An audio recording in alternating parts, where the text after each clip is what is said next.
Welcome to the Holy Smokes Podcast, a show about faith, friendship, fine tobacco, and drink. I'm Steve Ryder in Franklin, Tennessee, and I am at Crown Cigars and Ales here in the Franklin area, and I'm sitting with David. I'm not quite sure where we met. Was it on one of the virtual herfs right at the beginning of COVID? Is that? It was, yeah. I'm with David Osk, who lives up in, you said Hendersonville, which is northeast? Hendersonville is kind of known for being the hometown of Johnny Cash. So there's Johnny Cash Parkway that goes through Hendersonville, and he had a home on the lake up there. Actually, it burned down several years back, but yeah, it's a small community on the north side. I love it. So where'd you grow up? I grew up in a little town in Minnesota called Glenwood, and it's about 100 miles northwest of Minneapolis. Has one stoplight, and how big? A lot of cows. About 2,500. Okay. So yeah. About twice the size of my hometown. Is it really? Yeah. Man. Yeah. Yeah. Okay, you get it. Yeah, it's a very different existence. I often talk about comparing my kids' upbringing, being next to a pretty large city here in Nashville, versus my experience growing up. Even before I was 18, I think I only went to, Minneapolis, St. Paul area maybe 5 or 6 times. Yeah. And, so my life was very small. And of course, my kids' experience as teenagers, thus far is they've been exposed to a whole lot more than I was growing up, for sure. So what kind of a kid were you growing up? What kind of family did you grow up in? So my dad actually owned his own metal fab shop. Okay. And so he was a welder and fabricator most of my life. He worked for a farm dealership for a long time, when I was really young, but then he started his own business when I was probably 11 or 12. Mm-hmm. And then my mom just retired a couple years ago. She was actually a music teacher, but privately, pretty much the whole time. So she taught piano, voice, and beginner violin and guitar and things like that, but mainly piano and voice. So, yeah. Siblings? Yeah, I'm the youngest of 3. Oddly enough, both of my siblings live here. Really? So, yeah, we were, my sister and I, so I was, I guess, 3 grades behind my sister and 4 behind my brother. And my sister and I started doing some music together. And when I was later on in high school, and doing concerts and, singing in churches and things like that. And then we moved here together. So she and her husband and I moved here in 1994 just to get closer to the music scene. We just absolutely loved singing and, creating and things like that. So it was just a really kind of a neat season after high school. I went to a year at a college in Minnesota and then transferred to Belmont. And but it's here we are 28 years later, and it's home. So, yeah. So Belmont, what'd you study? So my first semester, I was a vocal performance major, and then I realized that if I needed something to fall back on, if that didn't work, I decided to go into business. So I just changed. And the truth of the matter is I studied voice, even after Belmont, privately for a while, but then just really, I don't know, it's one of those things I think I realized back then, either you can, do music or you can't. And the education piece for me at the time didn't seem like it was going to really benefit me as far as my musicality goes. And I knew that to be more of a success, if you will, I needed to know the nuts and bolts of the music business, as it were, and so I changed to a business major after that. What was it that drew you into business? It's funny. I was telling a buddy of mine this the other day. So I started my first company when I was 15, and I'd always had an entrepreneurial mind and desires to I think in some ways to kind of follow in my parents' footsteps. They were both self-employed, and at the same time, I just loved the idea of, well, really, sky's the limit. When you're self-employed, you get to dictate your success. As opposed to, in most cases, if you're working for someone else, you're kind of capped out. And so I think early on, I'd sit in my bedroom and start running numbers and think, man, if I could actually sell this many, services at the time, man, that actually is, it's more possible to get rich that way. So that's kind of, at 15 years old, I was already thinking on those terms. What kind of dreams did you have in college or even high school about that? Any idea what you wanted to what you were thinking about? Yes and no. So it was funny because right after school, I thought, man, of course at the time, and this is 1996, there was a lot of people, doing very well selling records, right? So at the time I'm thinking, man, I can give people goosebumps. And to be honest, it was one of those things where, hey, I'm on my own here and I need to make a living, and I want to make a good living. And so I think my dreams were a bit more business oriented, if you will, as opposed to where most people that I was hanging out with at the time that were musicians were creatives. Mm-hmm. And they were way more into their craft and passionate about music and so on. Really? And I don't know if I would even, would have been able to even vocalize that at the time, no pun intended, but I was way more interested in the business end of things. And so, yeah, I love music and I love what music does, but at the same time, I like the opportunities that business can create, not only for myself, right, but for other people too. So, yeah. So what did you do after school? So it was interesting. Shortly after that, I met my wife, who, we've been married 23 years, and at that time, my priorities kind of shifted, meaning that a lot of people that I was hanging out with said yes to everything, and thus, kind of lived, I literally had friends that were almost homeless. They were doing what they loved. They were, playing music all the time, but they weren't making any money doing it. Yeah. And I grew up, I'm not going to say poor, but at the same time, we didn't have much. And I just didn't want to, be wondering where the next paycheck was coming from. So I actually ended up getting into facilities management with a large retail chain and ended up doing that for about 17 years. But what was great about it is it had a lot of flexibility. So really? I could pretty much sing, whenever I want. I would take off in the afternoons and go do a session, leave early on Fridays and go somewhere and, do a concert and things like that. So I liked the assurance that, I was able to provide for, my family, at the time, and have some certainty. And at the same time was really grateful I got to be creative and have those experiences too. 17 years, where'd you go after that? So during that time, I actually, long story short, my brother-in-law called me one day and he said, hey, Osk, where do I get a thermostat cover with a combination, where do I get a thermostat cover with a combination lock? And he was working in South Florida for banks that had foreclosed properties. And so what was funny is technically that was his idea.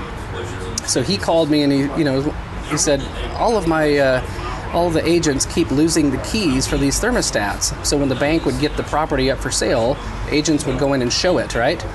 Well, they would, of course, want the house, this is in South Florida, so they'd want the house when they're showing it to be just perfectly cooled, and they'd drop the temperature to 60 degrees, something like that. So the banks started throwing stat guards on everything, and then they would lose the keys. So he and I at the time went into business together and, created a company around this product, which is a thermostat guard with a combination lock. So anyway, I ended up buying him out a few years after that. He moved from Florida to Nashville and got really busy doing construction. So I kind of took the ball and ran with it at that point. So, well, you asked, what I did, of course, right after when I left, facilities management, it was because of that product that I was able to kind of transition to being self-employed. And at the time, kind of scary, but at the same time, super exciting. And so this was... what year was that? So this was only 4 years ago. Really? Yeah. So the first, the last few years that I was, with this company, again, the flexibility was so nice because I could still do music when I wanted, but then at the same time, man, I had a product that I knew would sell because it was just a better mousetrap. So it was a long process of kind of understanding how to scale that, but it was nice to be able to jump ship and be self-employed at that point. What has been your greatest stumbling block thus far, besides COVID? We had talked before, and you had said COVID was really giving you trouble, maybe it still is. But what's been your biggest stumbling block in getting this idea out there, this product out there? By far, me. Really? And What do you mean by that? You've probably heard the term imposter syndrome, where you're standing in a quote-unquote group of people and you just don't feel like you measure up. You don't feel like you have what it takes. And so part of this was, I've always been one to, think at least on the lines of go big or go home. But at the same time, I lacked a lot of courage to sell, to make the phone calls, to the major retail chains and get this product out there. And I think part of it was I didn't know in a lot of ways what I didn't know. And therefore that kind of hindered me. But at the same time, it was just a real confidence issue at the time. And so it took several years longer, really, than it might have needed to. I think the number one problem with most of us in general is the man in the mirror. It's setting fear aside and taking that next step. So, what are you doing to rectify that? Yeah, so it's funny, when I was still working at Verizon when I, launched this product, right? Well, at the time, I joined a men's entrepreneurial group. You probably heard the term Mastermind, and that term was made famous, if you will, by Napoleon Hill. Napoleon Hill, right? And so I joined a group called ISI, Iron Sharpens Iron, and this is about a year before I left Verizon, and so the group's kind of main thrust is mutually assured success, right? So you have a board of directors for your business and kind of a band of brothers really for your personal life too. So we not only tackle the business, the day-to-day operations and, getting things in place that help you to, scale on a practical level, but then also we help each other deal with the man in the mirror. It's so really based on the advice from the guys in my group, I decided to take the leap. And so this was at the end of 17.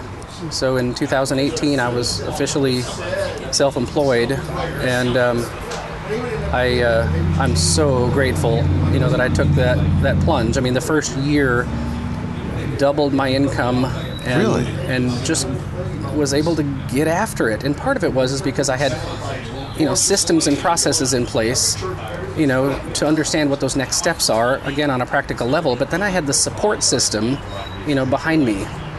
One of the things that kind of hit me early on, when you think about it on a practical level, right, is Jesus and the 12 disciples.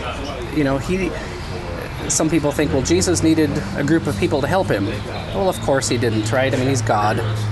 He knew they needed each other. And so what's fascinating is very, very quickly, I realized that I wasn't alone.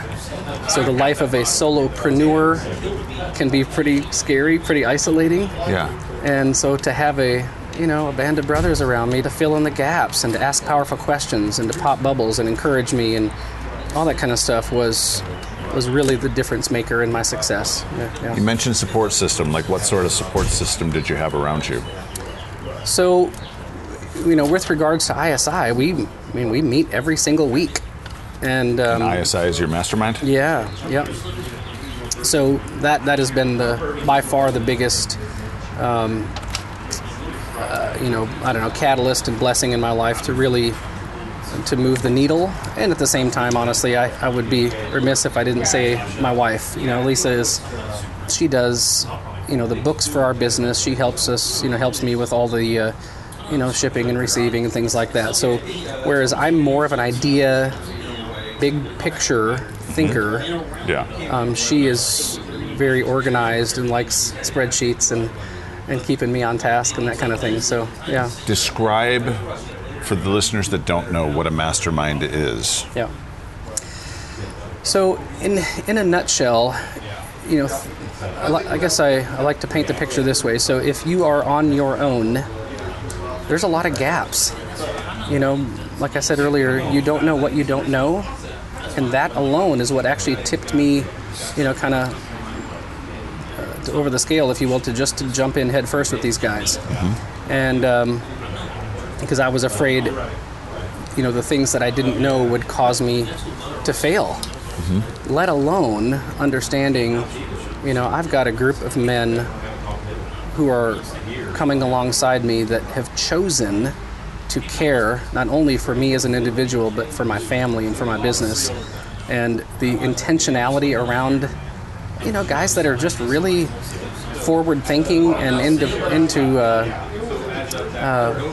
personal growth and professional growth is, it's really fascinating. The saying that you become like the people you spend the most time with, mm-hmm. I think any parent would realize that's the truth, right? Because we are so careful at who we would encourage our kids to hang out with. Well, the same is true for us. So when you're hanging around people who are winning in areas that you might not be, mm-hmm. it's fascinating to see how you end up complementing each other. And then, of course, guys who are willing to pay for a pretty hefty monthly fee, if you will, to be a part of a group like that.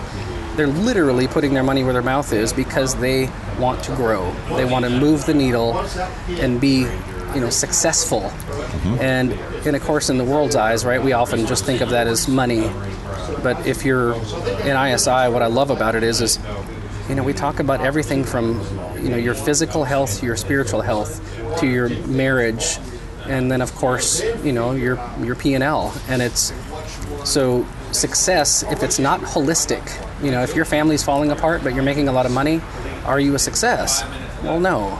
And the converse is true then. If you can't provide for your family and yet you feel like you have a great marriage and so on, that's a pretty tough place to be, especially as a man who, believes that, hey, I'm the leader of the Osk clan, and it's my job to set the tone and provide for my people and to raise them in a way that's meaningful and so on. So yeah, the mastermind concept, it sounds a little bit woo-hoo in some ways. To a lot of people it's a foreign concept, but it's I think people in various cultures have been kind of masterminding for centuries, right?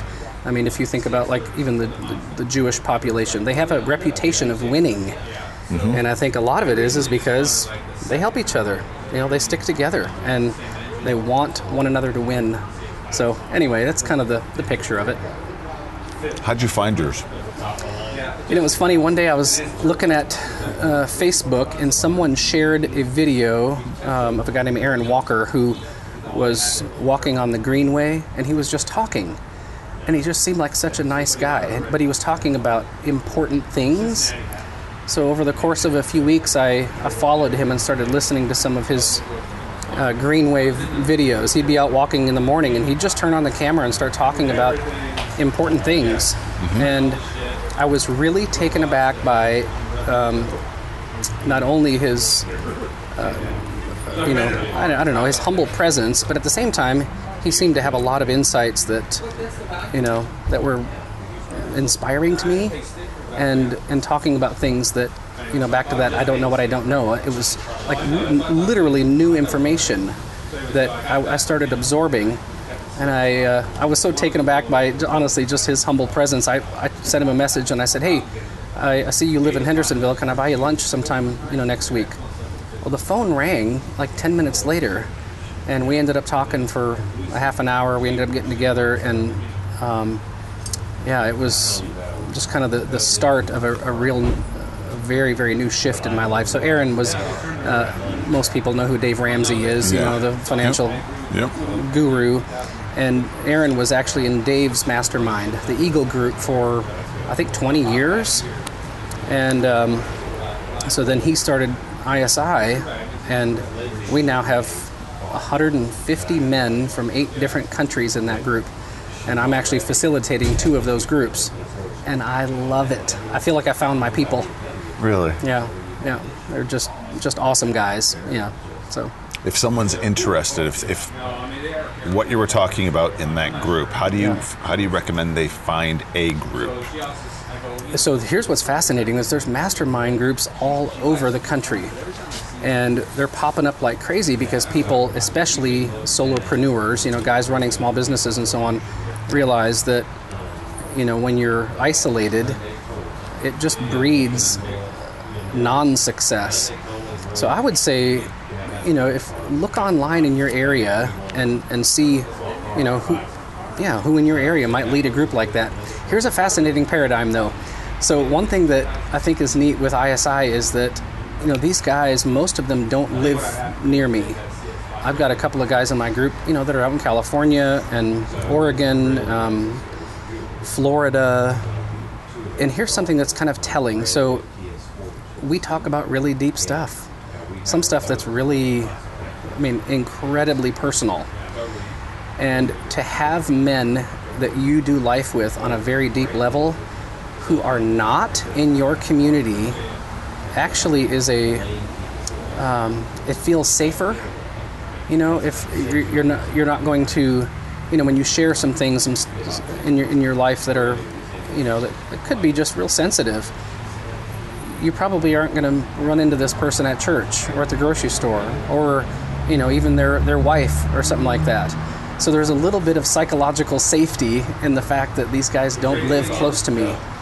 So I like the idea of a mastermind that is, where the men are spread out a bit. Yeah.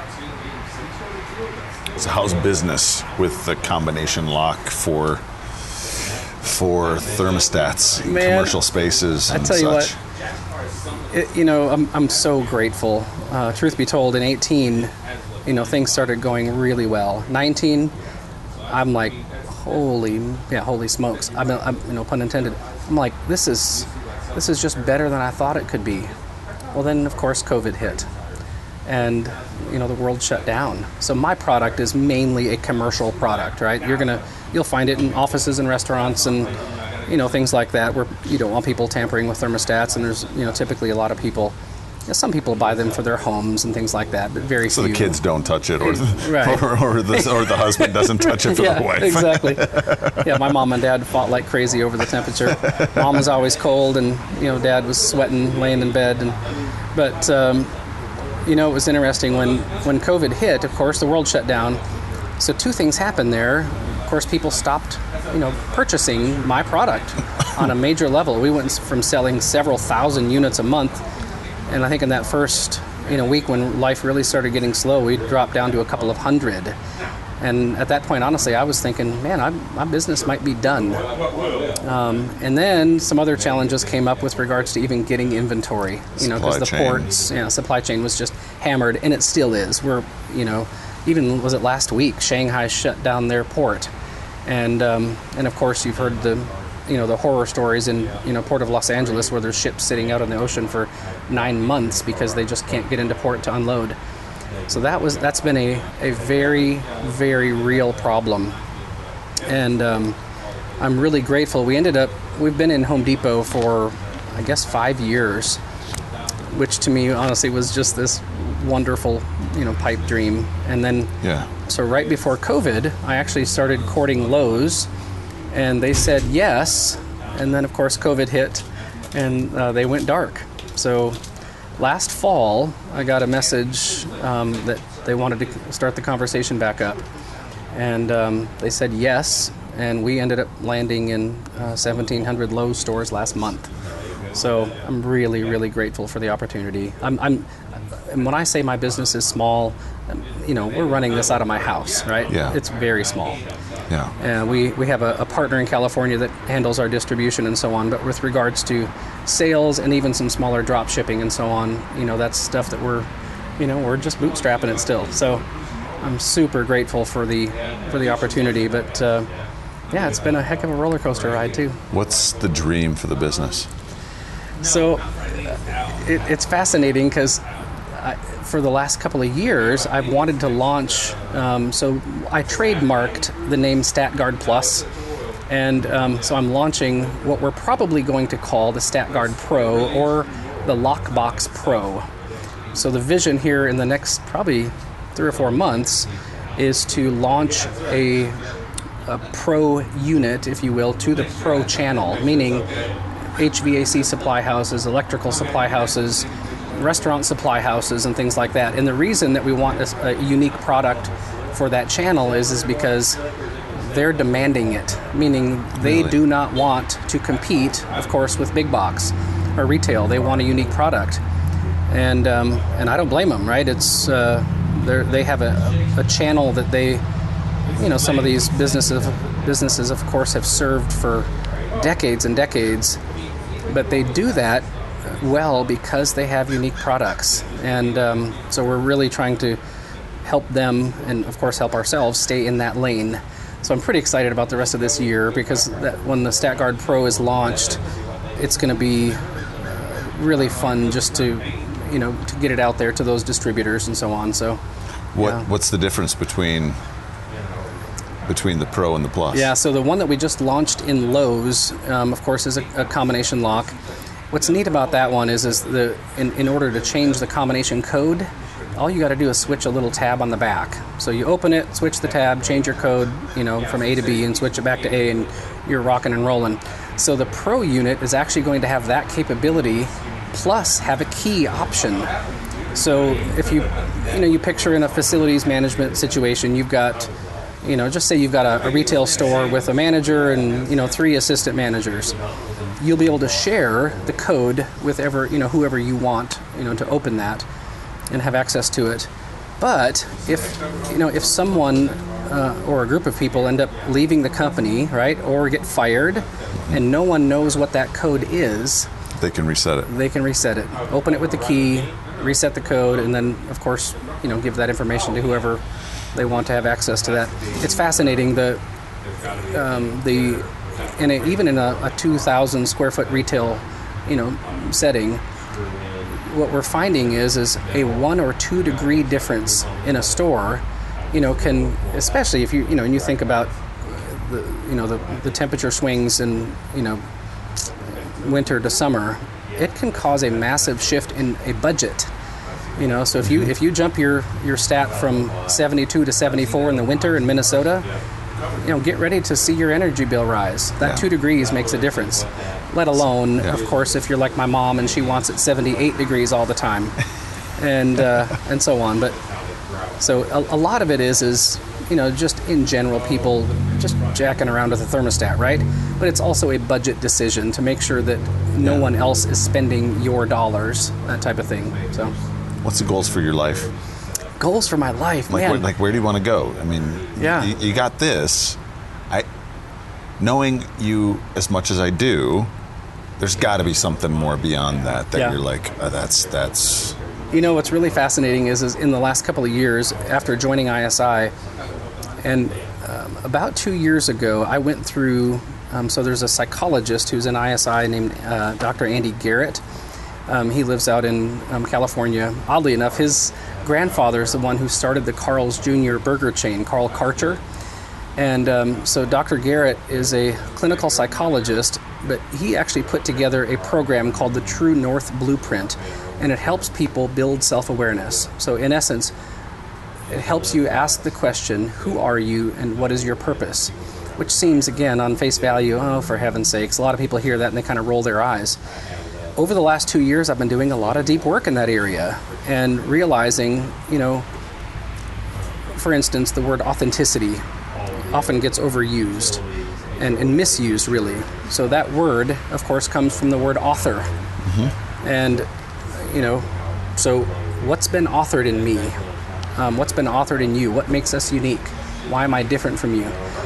We like to think, especially in America, that we get to choose everything, right? We're land of the free, home of the brave. What's fascinating with authenticity, and I didn't realize this until recently, is that, not only did I not choose my eye color, I didn't choose my taste buds. And in fact, I didn't even choose my personality. Those of us who have kids, right? They come out of the gate incredibly different, very hardwired. And so, which I think is honestly just to the glory of God. He made us, He authored us, and made us very unique. And so when you understand, what's been authored in me, for instance, core values, right? I think according to psychologists, there's, I think, a potential of around 80. So on a very basic level, what does my core value? If you and I were to sit and choose the top 5 core values, yours would be different than mine. That is your decision-making, matrix for life, and mine are different. There's a hierarchy of those things that that are established in us, and of course, authenticity is tied to the word identity, right? Well, what do you identify with? And what's fascinating, growing up, I'll be honest, my framework, and I'm guessing a lot of guys listening to this can identify with this, is I was desperate. And I didn't realize it at the time, but I was desperate to become somebody, or at the very least, not be a nobody. Well, to me at the time, that meant I needed accomplishments. I needed to swing for the fence, hit some things out of the park, so that people would look at me and say that I'm a somebody, that kind of thing. And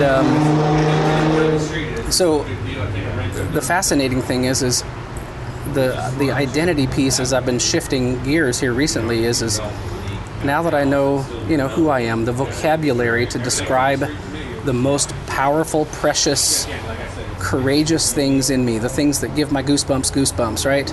That kind of stuff. What makes me different from you? I'm no longer looking for other people's approval.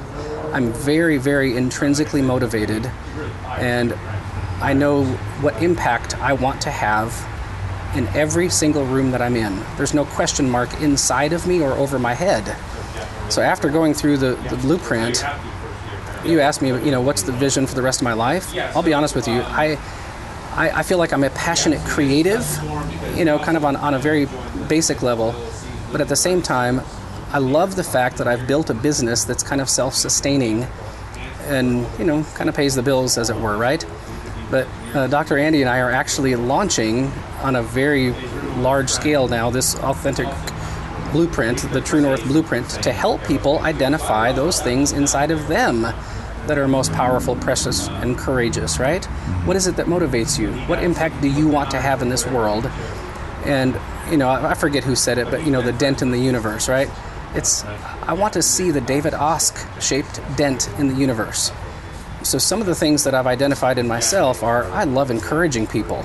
I love helping people identify those things in them that are beautiful, that are powerful. And I told somebody the other day, I said, I think I might be the best encourager the world has ever seen. And what I mean by that is it's not fluff, right? I'm not a cheerleader. If someone shares with me and identifies something about themselves that I think is true, I love to validate that and just honor that and help them to become, the most fulfilled and finest version of themselves, but do it in a way that's very intrinsically motivating, as opposed to, wanting someone else's approval. And that's a big shift, and I didn't realize how big of a shift it was until I started doing some of that work. So anyway, I think that, my highest good, my summum bonum would be helping people identify those things that are most precious to them, so that, they have certainty in their life. An example of this would be, like, I'm a dad, Parker is 17, Kate is 15. And my goal now as a father is to remove as much uncertainty in our home as I possibly can, right? To be solid, not only in myself, but then to identify those things that are a clear yes in my family, a clear no in my family, right? We're not just getting up in the morning, licking our fingers and hoping, the wind blows us in a better direction. We know exactly where we're going. We know exactly the things that we value, the impact that we want to have as a family, things that we say, to one another, and then also, of course, when people enter our home, what is that? What is it? Just we're here to grill burgers and talk about silly things. Well, sometimes that's fine, but at the same time, I really want people to feel inspired when they leave my presence. I love the word, inspiration. It means to breathe life into. And the fascinating thing is now that I think I've been operating, in that way my whole life. But neat thing is now that I've actually put a vocabulary to it and identified, exactly kind of, what's authored in me, the way that I roll naturally, I'm able then to even have, an impact with people that I meet selling thermostat guards.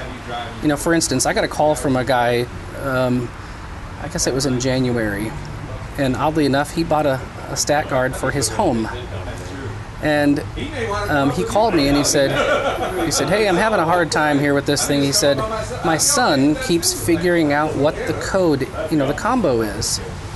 And I'm like, really? I said, tell me more about that. And he said, I've changed it 5 times and he somehow figures it out. And I think he's been choosing numbers that, his son can guess so he won't forget, right? Last 3 digits of your cell phone number, or your social security, or your birthday, things like that. So the longer that I spoke to him, I said, my stat guard, I said, is like a fence in your backyard. It makes a better neighbor, that kind of thing. And I said, can I challenge you on something? I said, I don't think you have a thermostat guard problem. I said, I think you have a son problem. And you need to have a conversation with him, that's maybe a bit tough. And it got really quiet. And I could tell that I kind of, struck a nerve in some way. And his voice got very weak. And he said, yeah, that's a tough one. And I said, his name was Charles. And I said, Charles, tell me more about that. And he said, my son struggles with depression. He's 32 years old and he's still living in our basement. And he's attempted suicide twice. And I'm afraid that, if I push him on this, that, and he never even finished that sentence. I could tell that he was, on the verge of tears. And so what was fascinating in that moment, I got to have the David Osk impact, right, that I wanted to have. I don't know this guy. I don't know the entire situation. But I could tell right then, right, that this man loved his boy. And at 32 years old, he probably was a bit of a boy, not a man yet, right? He had a lot going on there. And by the end of that conversation, we ended up praying together. And I think I was able to encourage him that, his power bill probably wasn't that important. Loving his son was. And entering into a deeper space with his boy, getting messy with him, right? Sharing his own struggles with his son. We talked, it went deep. And I'll be honest, I think that when I started this company, I probably would have wanted to help that man, right? I would have wanted to love him, and I probably would have in some way, but because, I have a more courage and more quote-unquote permission to be me, I was able to enter into a much better conversation with him, and to validate some things in him that are just great. He's a great dad, and he loves his son, and his son is having a really hard time. And since then, we've talked 3 times. Isn't that fascinating? All through buying a thermostat cover from you. Yeah. Anyway, I've had several moments like that in the last few years running a thermostat guard business. But again, that's a context, right? I don't care if I'm selling, toilet seats, right? I happen to have a product that is just a better mousetrap, and I'm grateful beyond measure that it has value in the marketplace. But again, back to your question, what does the rest of my life look like? Yeah, man, I want to have conversations like that. I want to help men and women, for that matter, identify those things inside of them, those things that have been authored in them by their maker, so that they can lay hold of those things and almost, get have more permission just to be themselves.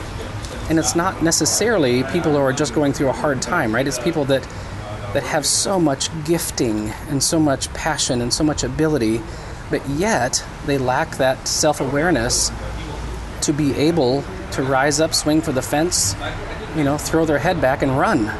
And that was my story. So, yeah, I want to do more of that. David Osk, let's get to rapid fire questions. All right. Hey everyone, we all know that the Holy Smokes community is 5,000 plus and growing, and we have more than a handful of Holy Smokers within the community that have podcasts. And so today I wanted to feature one of our members, Kevin East, in Tyler, Texas. Over the past few decades, much has been said and written about leadership, but I don't think enough has been said or written about followership. I believe great leaders are also great followers. So whether you're leading an organization or just leading within the context of your home, following Jesus impacts every aspect of your life.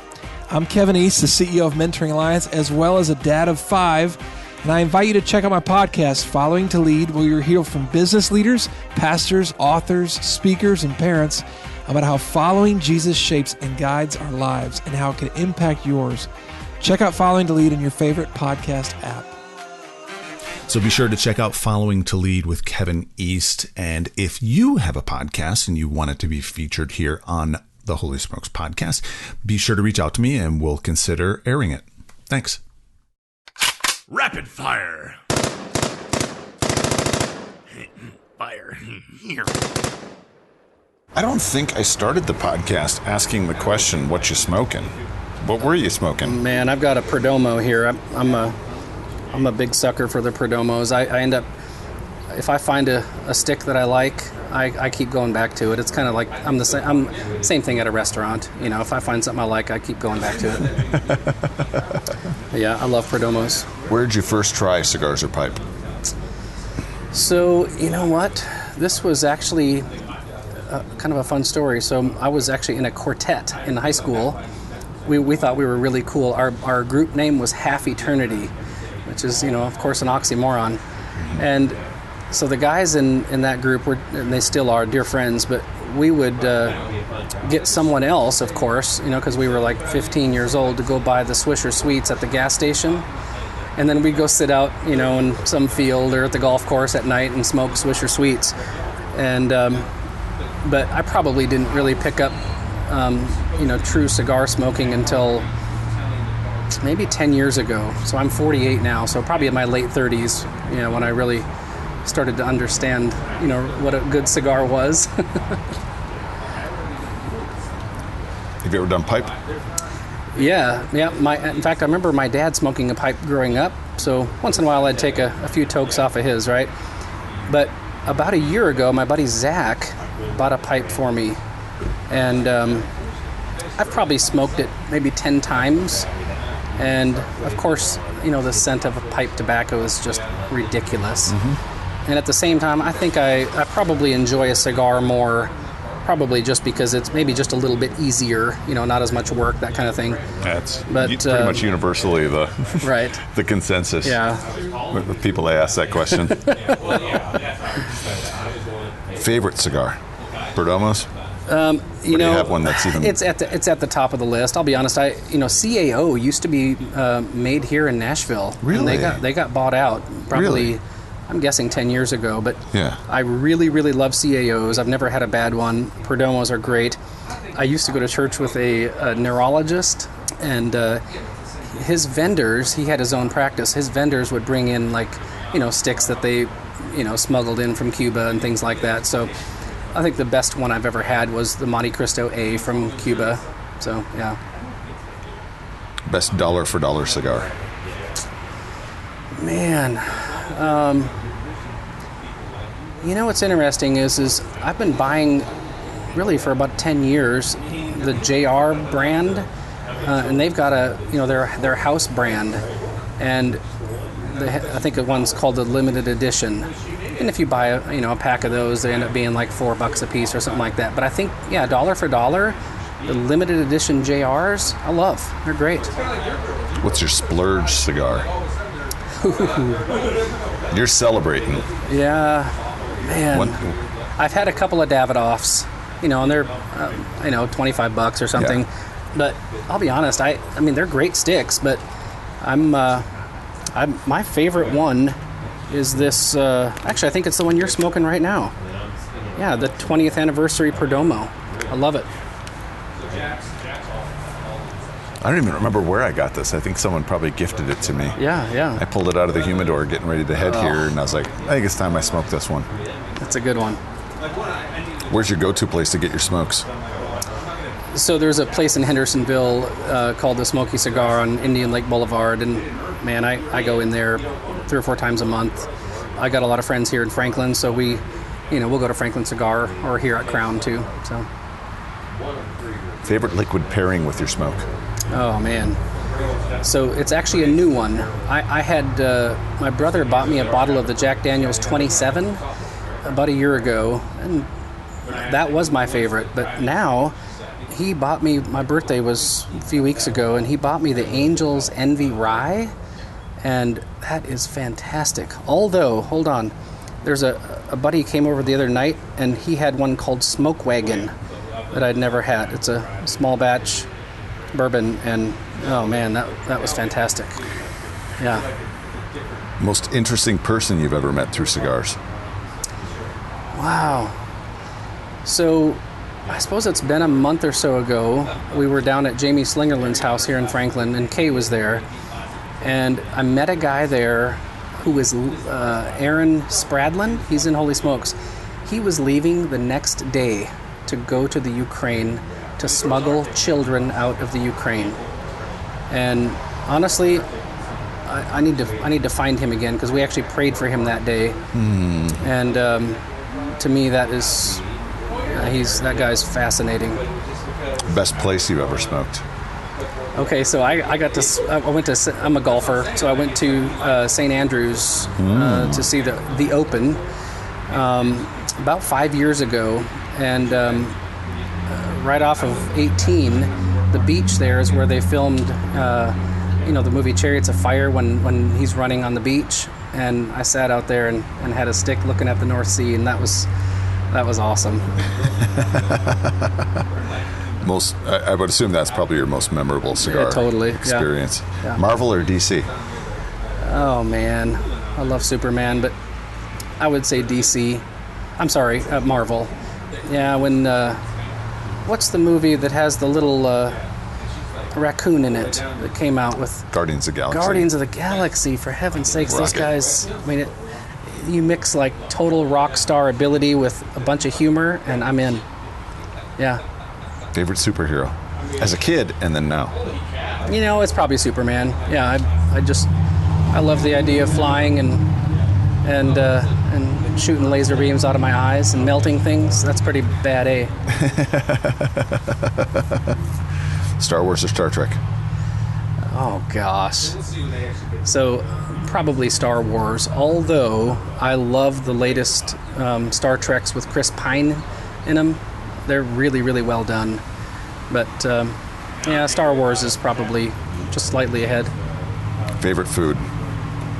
Mexican. I like a good hot salsa.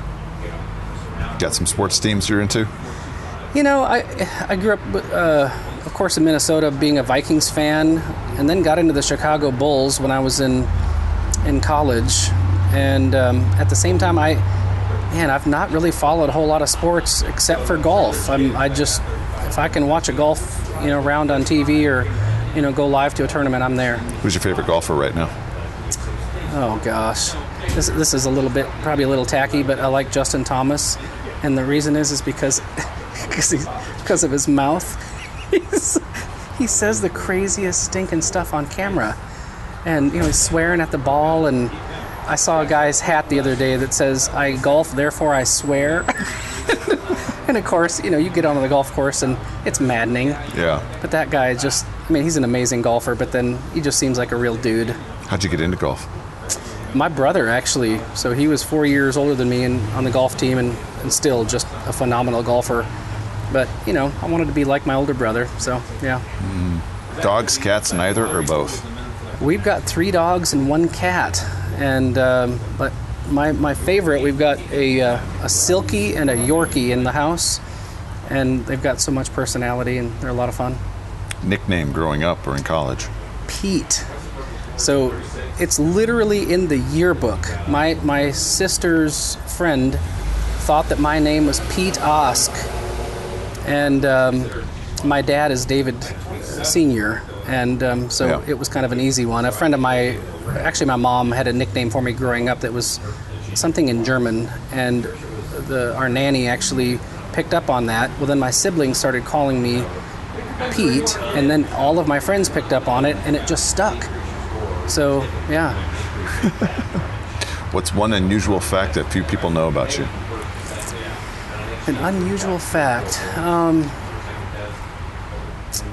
So, you know what? Being a creative, again, I love creating things. Probably, I had my first and only, actually, children's book published about 3 years ago. Really? About 2 British mice named Fire and Ice. So, yeah. Are you a reader? Yeah, I'm more audible. Honestly, I'm always listening to like audiobooks when I'm driving or even at the gym. Most people are cranking some crazy tunes, and I'm listening to, some audible books. What the types of books do you listen to? Well, recently, especially being an ISI, they're books on, vision and setting goals and, creating better habits in your life and things like that. So I love personal growth. What are some of the latest ones that have really made an impact on you, or even all-time? All-time best ones. Okay, so the first one that came to mind was there's a guy here in town named Chris Kelso, and he wrote the book Overcoming the Imposter. So someone gave me that book. I read it. I couldn't put it down. And I sent him a message on his website, and I said, if you're ever in Nashville, give me a call. I didn't know where he lived. Well, he responded back right away, I live in Nashville. Go figure, so many authors here. Anyway, we ended up having lunch and hanging out a little bit, but just a fantastic read. That's cool. If you could be any animal, what would you be? Oh, man. Probably like a white Siberian tiger or something like that. Ooh. Yeah. What's the best type of cheese? Cheese. Smoked Gouda. Ooh. All day. It's the second Gouda I've gotten today in these interviews. Are you an early riser, a night owl, or normal? No, it's like a joke in our family. I'm up by 4:30 or 5 every morning, and I go to bed about 8:30. It's another reason why, even early on in moving to Nashville for music, everybody wanted to get started, doing writing sessions at 10 p.m. And I'm like, man, that's an hour past my bedtime. So, yeah, that's kind of funny. If you could live anywhere, where would you live? Oh man, I'll be honest. I really love London. I've only been there one time, just a few years back, and I loved everything about it. Yeah. What culture other than your own do you find most fascinating? Oh, that's a great question. What's interesting is I studied a lot of Italian music when I was taking voice lessons in college and so on, and we're actually going to Italy here in about 3 weeks, and so we've done of course over the years I've had a lot of influences in Italian and things like that, but I'm really, I guess right now, most excited about experiencing that culture firsthand. I've been wanting to go for years, and my daughter plays the violin, and her school is doing a tour there, so we're going to Italy, and I actually get to sing with that group too, so I'm super excited about that. It's a beautiful country. I absolutely love it. I want to go back so bad. What's your greatest strength and what's your greatest weakness? So strength, I would say, would be inspiring or encouraging, to breathe life into somebody, but to do it in a way that's really authentic and meaningful. Weakness, probably the shiny object syndrome. I can get sidetracked in something that seems exciting and take my eye off the ball in a real hurry, so I got to be mindful of that. Who's been the greatest influence in your life? Wow. I would say outside of my wife, probably my sister. She, I'll get choked up even thinking about it, but even since I was very young, I love the word for, F-O-R. In fact, I think it's the best gift you can give anybody by being for them, right?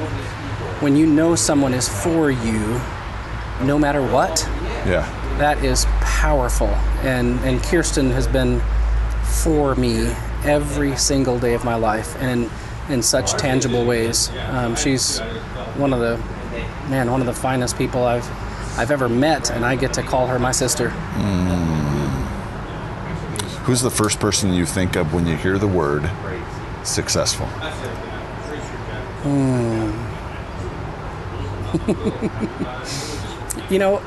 So besides Kirsten, honestly, I would say my buddy David Ash. So he and I joined ISI the same day. So, my last name is ASK, Osk, and we happened to join ISI the same day. They got our paperwork kind of messed up, and they thought it was a typo and all that kind of stuff. But this is a guy who lives, he's an attorney, lives in Jackson, Mississippi, has 5 beautiful children, beautiful wife, an attorney who lives in a camper. It's a really nice one, but they do life on the road. And he is a bright light wherever he goes, successful in his family, in really in every single way, and just a wonderful human being. What do you do for self-care, to rest, to recharge? Yeah, that's something I've been learning more about, honestly, just in the last couple of years here. So even lately, this last year I've been going to the Y and just lifting, getting back into pushing some weight. And then I love journaling. I like just to listen and write what I feel maybe God is telling me or what needs to come out. If you were arrested with no explanation, what would your friends and family think you've done? Oh gosh. Probably speeding. What does Holy Smokes mean to you, and how has it contributed to your spiritual journey? Wow. What was interesting is so when I was invited to this group by my buddy John Bogus, he lives in Orlando, on the outset I thought it was just going to be, just kind of a fun social media, type group. Mm-hmm. And what I have found are some of the most, capable and deep and forward-thinking guys, I'm just really surprised at the caliber of people that Holy Smokes has drawn. And spiritually, probably not a ton. I feel pretty dialed in, in that way. But again, the influence to have met some of these guys that are, really kicking butt in life, and at the same time know that they know their need, right? They know their need, and they know who is the provider, the ultimate provider, and that it's just is a great reminder to, just to just stand at the foot of the cross next to them, and look up. If you could have a holy smoke with any 3 people throughout history, living or deceased, who would they be? Can't name Jesus. Okay. Abraham Lincoln. Ooh. We homeschool our kids kind of part-time, a hybrid version, but this last year we did a whole study on Lincoln, and what a fascinating man. So Lincoln, probably Elon Musk, honestly, just recently with all this, stuff he's been up to. Fascinating personality. And honestly, my brother-in-law, Victor, so Kirsten's husband, he actually passed away from leukemia about 4 years ago. And he would never smoke a cigar with me, but I'd like to sit with him and smoke a cigar and talk about good stuff. I miss him deeply. All right, if we're to meet 1 year from today, And I have a bottle of that bourbon that you showed me a picture of. What was that stuff called? Smoke. What was it here? Smoke wagon. Smoke wagon. Smoke wagon. What are we celebrating? Man.